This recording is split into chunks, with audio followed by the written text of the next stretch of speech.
gaweanmu mau? Piye, Pak? Kotok-kotok. Jenenge tekek. Heeh. Suarane tekek. Heeh, terus. Sendal kayu kuwi arane teklek. Heeh, betul terus.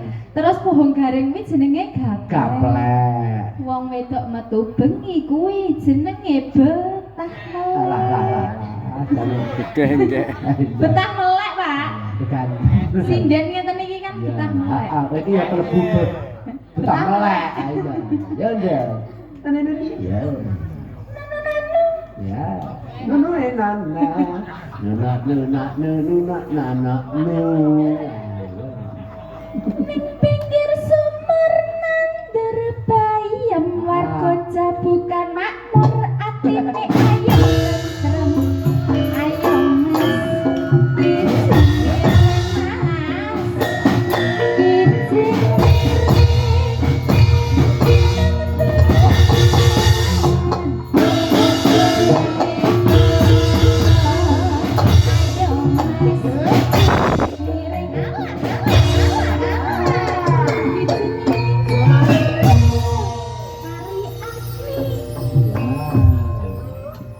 Aku ki anggere sampean alah.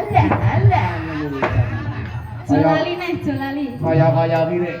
Kaya wingi kok bojoku. Alah.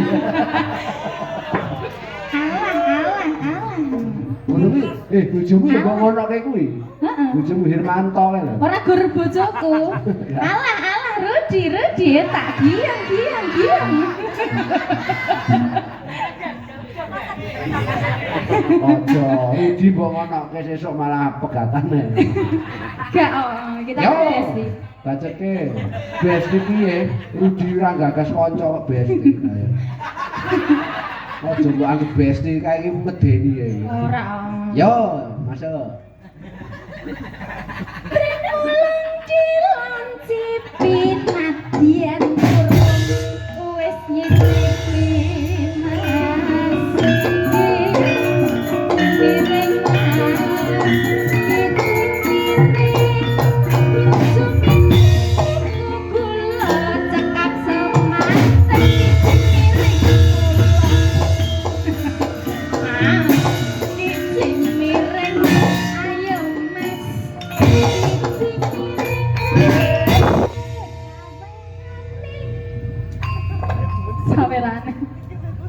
saweran. Wis yang mene iki ra metu ya, Pak. Wah, yang ini entek nduk. Mas metu pirang-pirang ya jar metu. Jane iki kurang 50 ki. Lah saya kejogo tak kei dhewe. Oh, wis genep ta, Mo? Wis genep. Oh iya, oke. Ya tur Mufidah beres, Mufidah bang plecet diloke manak iki. Apa nih yo iki? Apa nih, Pak? Lah ya sapa ngono to? Parikan kanggo para warga, kanggo Mas Bambang. Mas Bambang. Heeh. Banyak uang. Apa?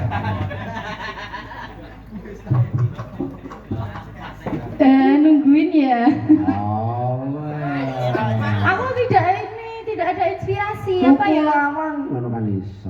Abot no, Pak. Nggawane piye? Wis tak gawake lawang sepiro. Ngono kowe iso. Tuku lawang Ning Surabaya. Mugi Pak Bambang tentrem mulya. Amin. Ayo Mas, kijing miring. Ayo Mas, kijing miring.